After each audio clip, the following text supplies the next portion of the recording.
Saudara, pemerintah berencana menghentikan subsidi BBM dan mengalihkannya menjadi bantuan langsung tunai agar lebih tepat sasaran, dan ini masih dikaji. Kita coba lihat data untuk anggaran subsidi BBM dan subsidi LPG tahun 2024. Untuk data pertama, budget yang disediakan untuk BBM bersubsidi sebesar 25,8 triliun rupiah, sementara untuk LPG subsidi sebesar 87,4 triliun rupiah.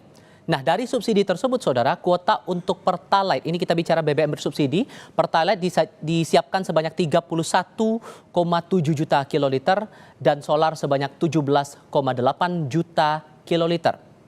Nah, di sisi lain sejumlah pihak menyayangkan upaya pemerintah mengubah subsidi BBM menjadi bantuan langsung tunai. Kebijakan ini dianggap merugikan rakyat kecil, alih-alih dianggap lebih tepat sasaran. Tapi seperti apa sebetulnya alasan kuat pemerintah mengenai hal ini? Dan betulkah skema ini lebih merugikan rakyat? Kami akan bahas setelah sajian satu ini. Pemerintah berencana mengubah skema penyaluran subsidi energi khususnya BBM dan LPG. Salah satu alternatif pengalihan subsidi energi adalah melalui bantuan langsung tunai atau BLT. Menteri ESDM Bahlil Lahadalia bilang, pemerintah masih melakukan evaluasi atas rencana peralihan subsidi energi. Selain BLT, Bahlil menyebut ada beberapa opsi peralihan subsidi energi yang akan dilakukan.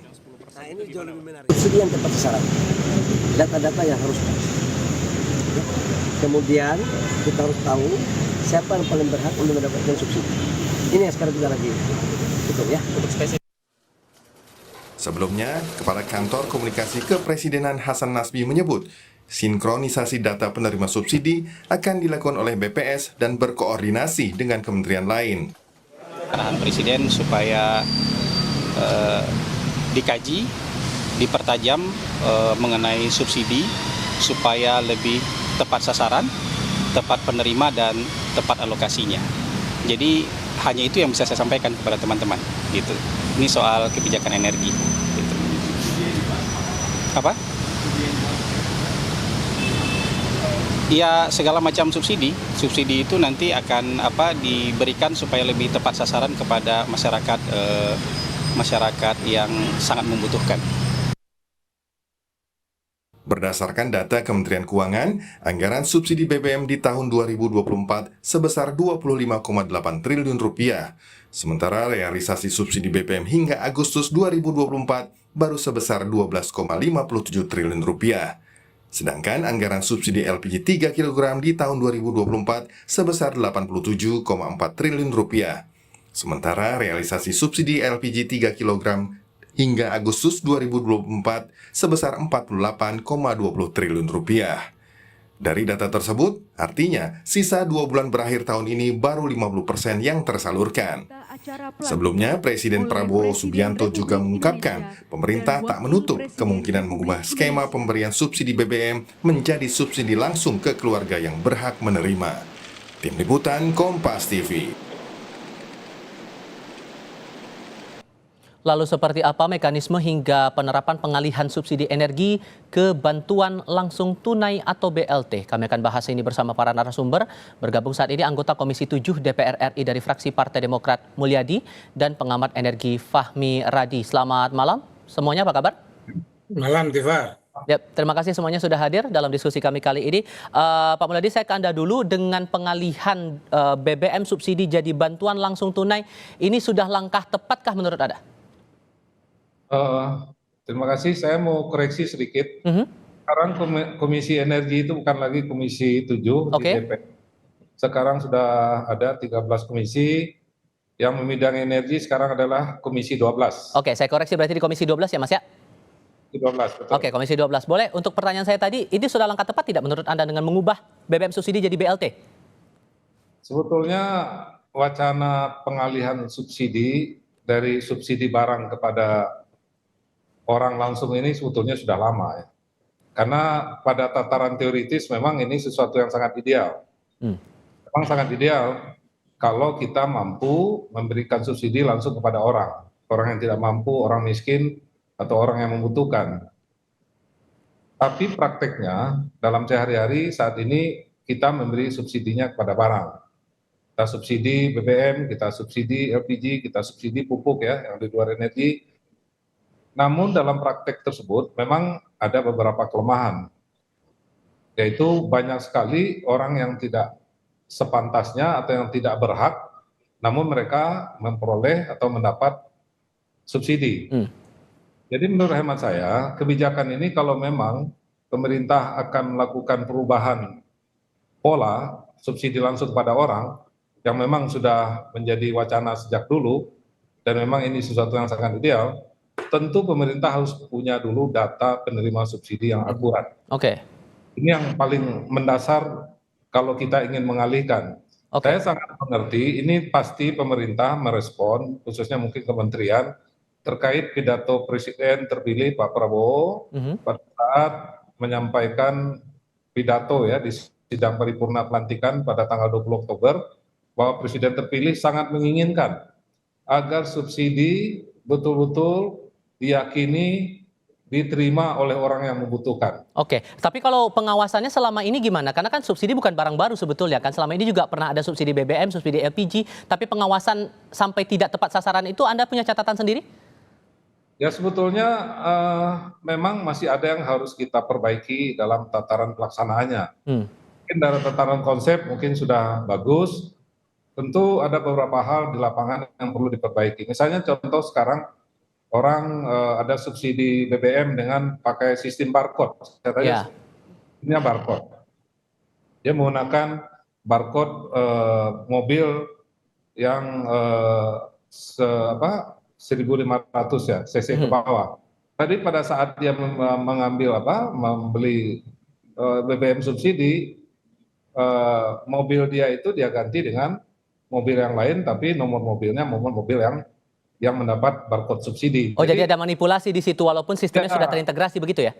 Ya, jadi masih bisa mereka mengakali ya, banyak sekali cara-cara mengakali. Sebetulnya ini yang perlu diperbaiki adalah pelaksanaan di lapangannya. Sebetulnya. Tapi kalau pemerintah merasa sudah siap dengan data yang akurat, itu jauh lebih baik. Namun jangan sampai salah. Kalau sampai nanti datanya tidak akurat, ini bisa menimbulkan justru konflik horizontal di bawah. Kok Anda menerima, saya enggak, saya kan miskin, kok Anda yang lebih kaya dari saya kok mendapat. Iya, ini juga harus menjadi perhatian khusus oleh pemerintah. Maka dari itu menurut hemat saya perlu uji coba. Jadi tidak langsung kita terapkan perubahan secara ekstrim, perlu uji coba. Butuh berapa lama uji cobanya menurut Anda? Ya mungkin diuji coba di beberapa kota misalnya. Ada contoh kabupaten, ada contoh kota. Nah, dengan demikian akan didapat informasi-informasi kelemahan dari sistem subsidi langsung ini, sehingga pemerintah punya waktu untuk memperbaiki konsepnya dan sistemnya. Setelah itu baru diterapkan secara menyeluruh di Indonesia. Jadi jangan sampai begitu ingat, begitu mendengar pidato politik Presiden, kita buru-buru langsung melakukan sesuatu gitu. Jadi, ditahan dulu di situ Mas Muladi. Saya ke Mas Fahmi. Mas Fahmi begini, karena kan sebetulnya kalau mengutip pernyataan dari penasihat khusus Presiden bidang energi Purnomo Yusgiantoro, sebetulnya sudah disiapkan dua opsi. Selain BLT tapi juga sistem kuota. Jadi ada pembatasan kuota untuk kendaraan tertentu saja bisa menggunakan BBM subsidi ini. Di antara dua opsi itu, apakah BLT ini lebih ideal untuk tepat sasaran atau justru opsi kedua? Ya, secara teoritis memang BLT atau subsidi by target itu lebih tepat sasaran dibanding kuota atau by produk seperti sekarang. Ini salah sasarannya itu besar sekali sekitar 40% dari total subsidi tadi. Nah, kalau dan pasti itu salah sasaran kalau kemudian diubah menjadi BLT itu memang lebih tepat tetapi harus tadi sudah kata Pak Mulyadi, harus ada kesiapan data yang betul-betul dibutuhkan Data tadi harus update, kemudian by name, by address Jangan sampai salah sasaran Nah, kalau kemudian yang digunakan paradigmanya itu paradigma BLT, saya kira ini kurang tepat Kenapa? Karena tujuan pembagian BLT itu kan terutama masyarakat miskin yang benar-benar miskin yang untuk bantalan sosial tadi.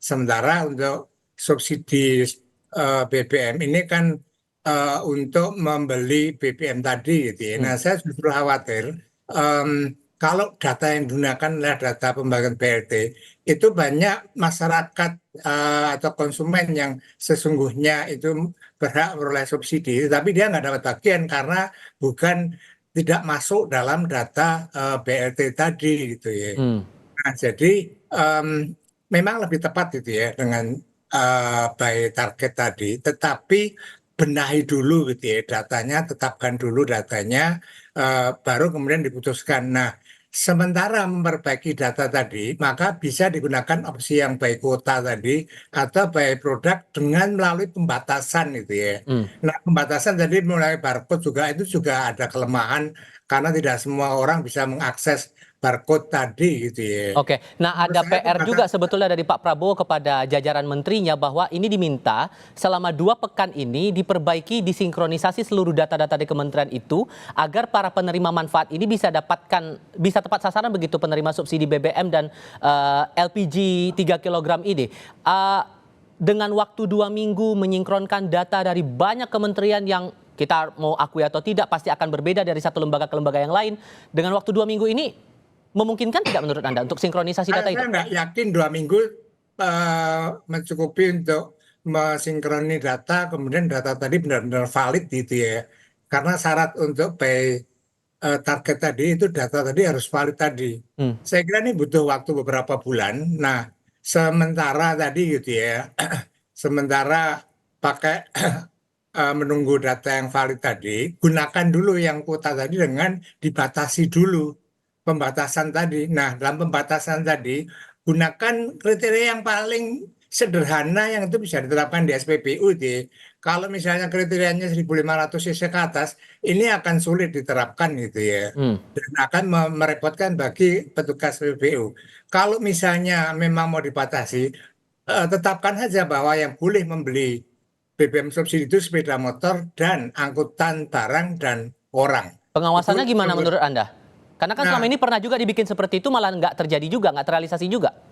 Nah, pengawasannya tadi ini harus ada dasar hukumnya dulu dia. Perpres 191 harus diperbaiki dengan mencantumkan bahwa yang boleh membeli subsidi itu sepeda motor dan angkutan barang dan orang gitu ya. Oke. Nah, dengan adanya dasar hukum, maka aparat itu boleh melakukan pengawasan tadi. Kalau misalnya ada yang moral hazard di situ bisa ditindak gitu. Baik. Tapi Oke. kalau tidak ada perpresnya aja nggak pernah dirubah, Mhm. iya, nggak mungkin bisa pengawasan tadi berjalan efektif itu. Oke. Jadi menurut saya yang pertama dibatasi dulu sesuai dengan kuota tadi, dan yang kedua baru diterapkan kalau semua data penerima tadi sudah benar-benar valid.